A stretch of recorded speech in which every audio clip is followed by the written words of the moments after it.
Қайырлы күн достар.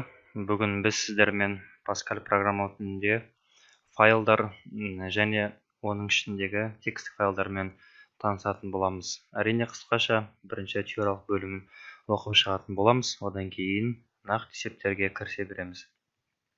Файлдар. Файл деп сыртқы сақтау құрылғысында белгілі бір атпен жазылған информацияны айтады. Кез келген файлдың үш айрықша ерекшеліктері бар. Бұл жерде мен барлық мәліметтерді оқып шықпай қояйын. Енді керек болса, осы жерден мәліметтерді жазып алуға да болады. Жарайды, жалғастырамыз. Жалпы файлдың үш түрі бар. Ол бірінші типі анықталған, яғни типтелген файл дейді. Типі анықталмаған, типтелмеген файл дейді. Үшінші текстік файл. Бүгін біз сіздермен осы текстік файлға қысқаша анықтама беретін боламыз. Әрине, текст файлдың өзі айтып тұрғандай, әрбір нәрсенің өзінің расширениесі бар. Мысалға, текст файлдың форматы txt, документтікі doc, презентациянікі ppt, excelдікі xls деген сияқты әр нәрсенің өзінің форматы бар. Pascal'дің өзінің форматы pas. Сол сияқты текст файлдың форматы бұл жерде текст деп аталады. Ал қалған анықталған анықталмаған типтерге келесі сабақтарда тоқталатын боламыз. Жалпы жазылу форматы, мен мына жерде барлығын қарастырмай қояйық. Бізге көп жағдайда керек болатын резервтелген сөздерді мына жерден барлығын іріктеп отырғаннан гөрі бірден ашып көрсете салайын. Біз қолданатын резервтелген сөздер жалпы 8. Оның бірінші assign, нақты файлмен байланыстырады. Reset, файлдан оқу ұйымдастыру, ол деген сөз ең алғаш болған, яғни бар документті оқу үшін керек. Rewrite, файлға жазуды ұйымдастырады. Қазір оның барлығын осы аталған барлығын қолданатын боламыз. Appпен бұрын жазылған текст файлды ашып толықтыру үшін. Close, әрбір ашылған нәрсе жабылу керек. Rename, переименование, яғни атын ауыстыру. Erase, өшіру. End of file, EOF деген сөз логикалық тип. Бұны қазір көрсететін боламыз. End of file дейтін файлдың end of file, файлдың соңына дейін жеткізеді. Бірден осы жердегі close бен rename'ді бірден айтып кете салайық. Мысалыға, текстік файл ашатын болсақ, текст файл мысалы ашық тұр деп елестетейік. Ашық тұрған файлға біз не істей аламыз және не істей алмаймыз. Ашық тұрған файлды біз өшіре алмаймыз. Негізі, әрине бұл сақталмаған. Текст файл переименовать. Негізі бұл жерде қазір текст файл басқа файл ашайық. Мысалыға, файлдың өзін. Мысалға, файл ашық тұр деп ойлайық. Оны өшіру үшін delete батырмасын басу арқылы өшіруге болады. Бірақ ешқандай жағдайда ашық тұрған батырма өшірілмейді. Сол сияқты ашық тұрған батырманың атын өзгертуге болмайды. Оны өшіру үшін немесе атын өзгерту үшін міндетті түрде бірінші жауып алу қажет. Ол деген сөз close сөзінен кейін орындалады. Қазір ол туралы айтып кететін боламыз. Онда бірден есепке кірісе берейік. Сол жерде барлығы түсінікті болады деп үміттенеміз. Бірінші текст файлды бірінші сақтаймыз. Сақтамас бұрын керек сөздерді жазып аламыз. Use crt, begin, end. Сақтаймын. Рабочий столға, новая папка. Открыть, сохранить. Мені қазір мен новая папканың ішінде программа бар. Қазір менің текст файлым осы папканың ішіне орналасу керек. Болды, енді есепке кірісіп, жаңаға айтылған сөздердің барлығын осы жерде қолданамыз. Ең бірінші assign, бұл осы папканың ішінен текстік файлды ашуды білдіреді. Ол айнымалы varға жазылады. Var f text Болды, бізде текст файл бар. Енді осы текст файлды создавать етеміз. Assign резервтелген сөзі. Одан кейін f өтір. Енді ашылған текст файлдың аты міне тұр. Файл name, оның аты string болу керек. Мысалыға file.txt, яғни текст файлдың форматы текст болу керек. Енді ашып қараймыз. Бізде әлі папка ашылды. Ең соңында міндетті түрде жауап аламыз. Осыған үйрене берген дұрыс. Енді осы файлды қандай резервтелген сөзді қолданатынымыз қарайық. Файлдан оқу, бұл жерде әлі файл жоқ. Файлға жазуды ұйымдастыр, яғни жоқ файлға мәліметтерді енгізу үшін rewrite резервтелген сөзі қолданылады. Rewrite f, яғни мен осыны қазір аштым, яғни 2 рет басып аштым деңіз. Енді осының ішіне жаза беремін. Write-ын біз білетін ек. Осы уақытқа дейін Pascal программалау тілінде write-ын экранға шығару операторы еді. Бұл жерде ол жазу операторының қызметін атқарады. Ал read-ын өз атайыпта тұрған сияқты read оқу үшін қолданылады. Енді осы жерде кішкене орын ауысуы мүмкін. Write-ын енгізу үшін, ал read-ын оқу үшін арналған. Негізі write-ын шығаруға арналған резервтелген сөз. Енді біз сообщение қайда шығарам? Мен дәл қазір мысалыға сәлем деп жазатын болсам, Shift F9 жіберетін болсам, сәлем деген сөз экранға шығып кетті. Ал бізге бұл экранға емес, ашылған файлдың ішіне жазу керек болатын болса, F өтір деймін, Shift F9 жіберем. Менде ешқайда жазылған жоқ, ол жазылды. Міне көз алдарыңызда файл дейтін текст файл ашылды. Оның ішінде сәлем дейтін сөз бар. Яғни біз білеміз енді осы аталған блокноттың ішіне, яғни текст файлдың ішіне кез келген мәліметтер енгізуге болады. Қайтадан өшіремін, Shift Delete. Тағы да компиляцияға жіберемін. Көз алдымызда қазір оның текст файлымыз пайда болады. Shift F9. Міне файл дейтін текст файл ашылды. Тағы да басқа файл ашып беретін болсақ, FDL, Shift F9. Тағы да FDL дейтін текст файл ашылды. Дәл осылай текст файлдарды ашып, ішіне мәліметтер енгізе беруге болады. Көп жағдайда енді бірден осы жерде біз қазір assign-ды қолданғанымызды бірден белгілеп қоя салайық. Файлға жазу дейін бастап rewrite-ды қолдандық. Енді дәл осы жерде біз close-ды қолдандық. Енді rename мен erase-ді осы жерде бірден қолданып кете салайық. Rename процедураның файлдың атын өзгертеді дейді. Ал қазір біздің текст файлдың аты fdl. Жаңа біз айтқанымыздай, текст файлдың атын өзгерту үшін бірінші жауап алуымыз керек. Жапқаннан кейін барып өзгерте аламыз. Жауап алды. Енді резервтелген сөз rename. Атын өзгертемін.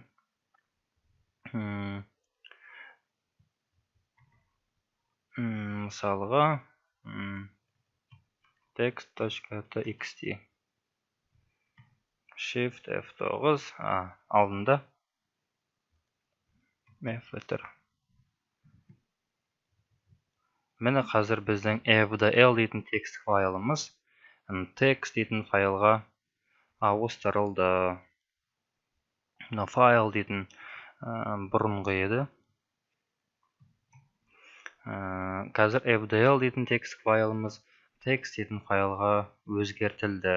Енді келесі резервтелген сөз erase, яғни өшіру. Erase F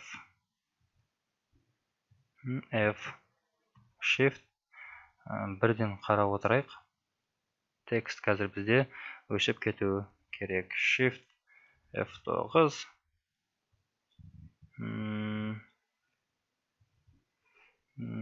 Мен тәк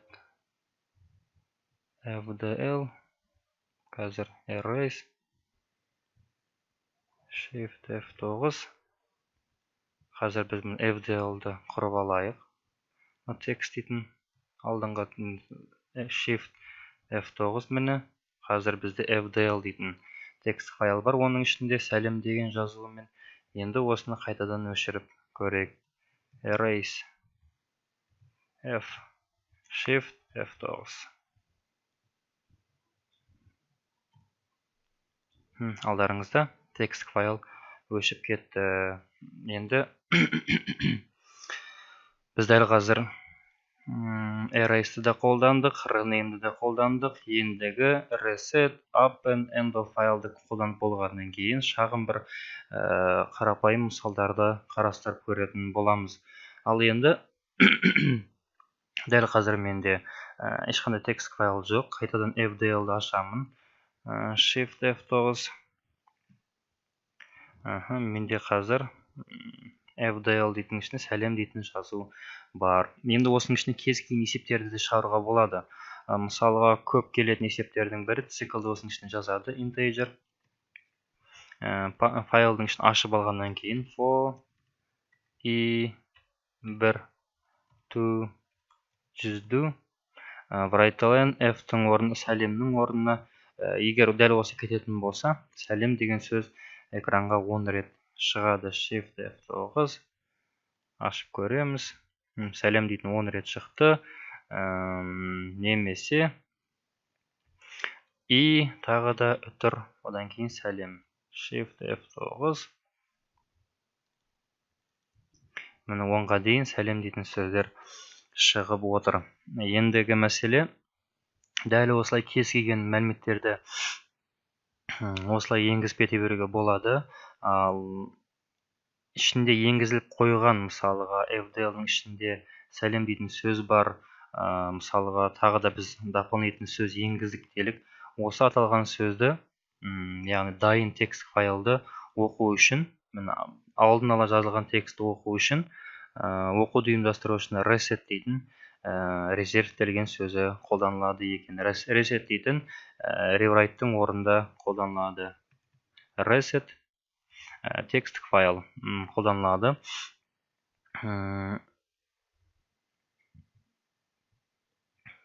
Текстік файл қолданылғаннан кейін дәл осымен бірге end of file дейтін резервтелген сөзі қолданылады. Ол деген сөз қазір түсінікті болу үшін бірінші жазып алайық, кейіннен түсіндіретін боламыз. Бірінші оператор while. While, do, begin, end, одан кейін close кетеді. Оның ішіне бірінші жазып алайын. Readlen оқиды менде, F-ті оқиды, және оны экранға шығарады. Write-len. Қазір текст файл болғандық үшін кез келген файлды string типте айнымалы береміз. Сонда ол оқиды, үтір S-ті оқиды, экранға осы S-ті шығарып береді. Бұл цикл қай уақытқа дейін қайталанады? While not end of file. F. Яғни бұл деген сөз end of file, файлдың соңына жеткенге дейін, while операторын білеміз, қате болса ғана орындалады, сол үшін not қойылады. Әрбір сөз оқылады, файлдың ішіндегі сөздер оқылады. Readті жаңа айтқан болатынбыз, бұл жерде енгізу емес, бұл жерде оқу үшін. Ал write бұл жерде енді қазір экранға шығарып беру үшін. Қазір мына жерде бізде 10-ға дейін и дальше сөздер бар. Осыны бізге қазір экранға шығарып беру керек. Shift F9, readlen, Shift F9. Міне жаңаға ашылған текст файлдағы мәліметтерді біз оқып отырмыз. Ол деген сөз, біз reset сөзін қолдандық. Reset сөз дейтін бұрыннан бар сөздерді ашып оқуға, өзгертуге емес, тек қана ашып оқуға. Ал append дейтін осы бар сөздерді ашып, және оны өзгертуге болады дегенді білдіреді. Мысалға, reset-тің орнына append F, яғни ашып, енді осы ашқанның ішіне бір белгілі бір сөз енгізейін. F-тің ішіне өзгерді деп жазайын. Қазір ашып көреміз, не зат бар екен ішінде. Өзгерді деген сөз примерно осы жерлерден немесе басынан шығу керек. Shift F9. Ашып қараймын. Өзгерді деген сөз міне ең соңында келіп отыр. Біз дәл қазір осы append'ті да қолдандық, end of file'ды да қолдандық. Енді осы аталған есеп мәліметтерді пайдалану арқылы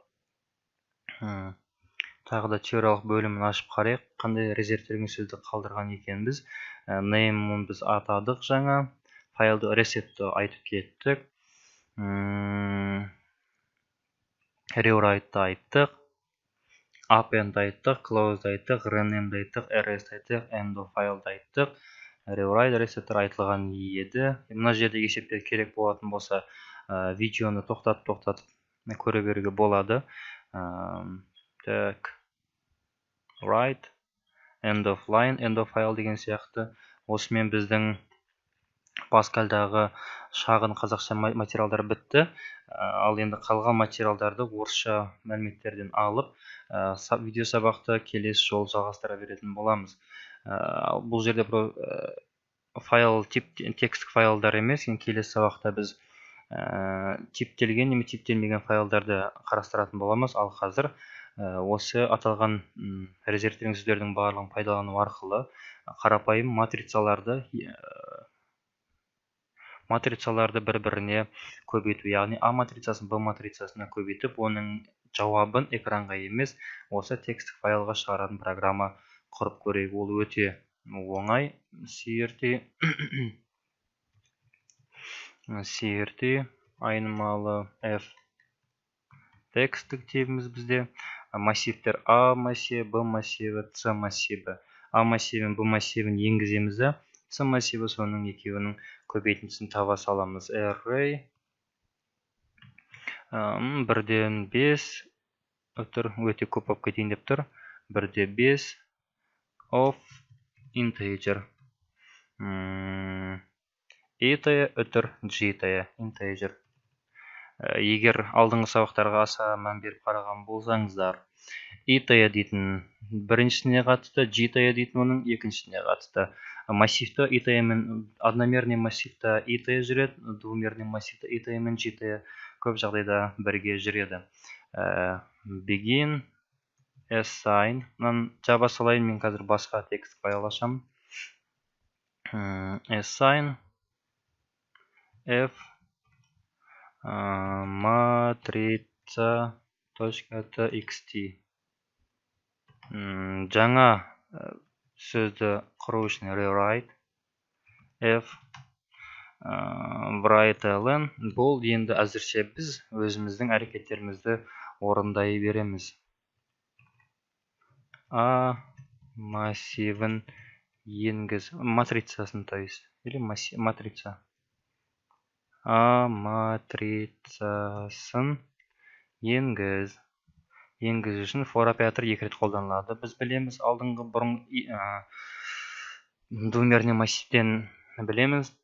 To, без, do, for, G, бір, to, без, do, read, A, И-тая өтір G-тая деп аталатын еді. Write-ln Б матрицасын енгіз. Read Б так И-тая өтір G-тая.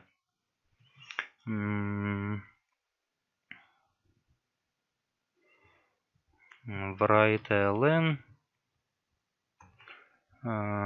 матрица С тең А көбейтілген С тең А көбейтілген Б.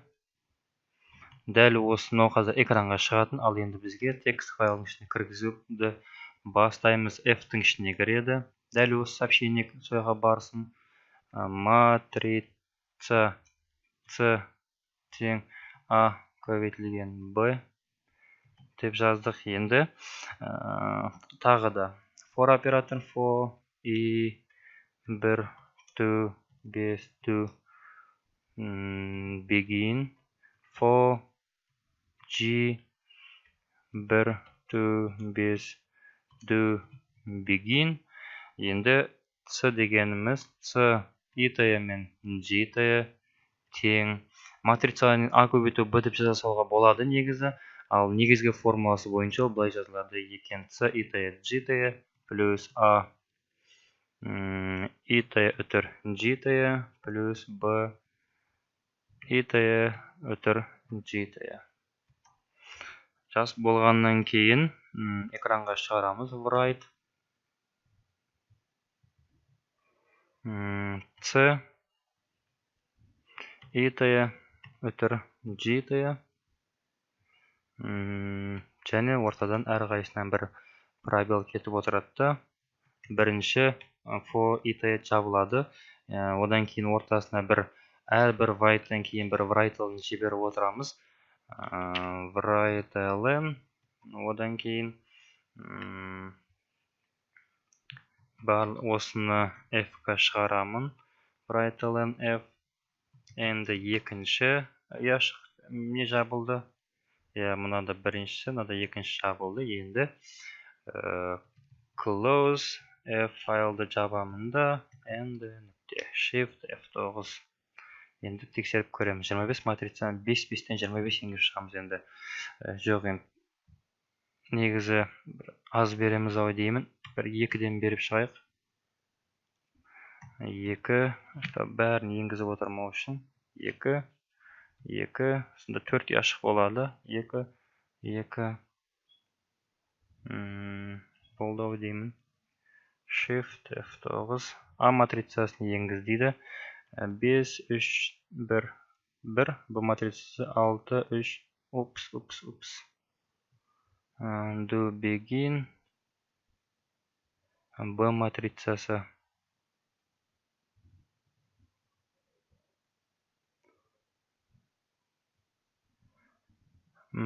Цикл жазбаппын. B матрицасын енгіз дегеннен кейін.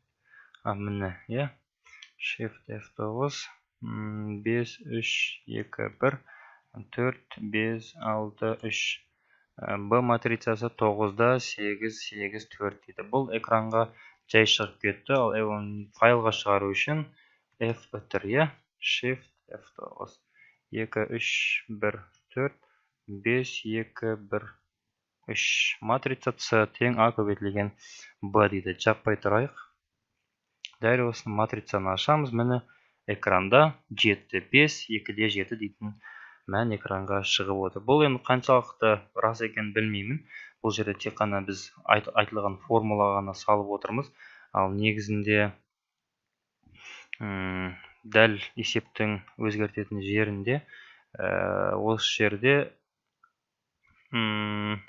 C тең A көбейтілген B деп жазса да, солардың тек қана көбейтінді шығуы мүмкін. 6, 3, 5, 2, 6, 3, 5, 2. Енді тексереміз. 6, 6, 36, 3, 3, 9, 5, 5, 25, 4, 4, 2, 2, 4. Көбейтіндісі шықты. Егер біз білетін көбейтінді осы болатын болса осылай, ал басқалай формула болатын болса, басқалай формуламен шығарылады екен. Енді бұл жерде аса бір қатты қиын зат жоқ. Бұл енді барлығы алдыңғы өтілген материалдар. Соны біз тек қана текстік файлға салып шығардық.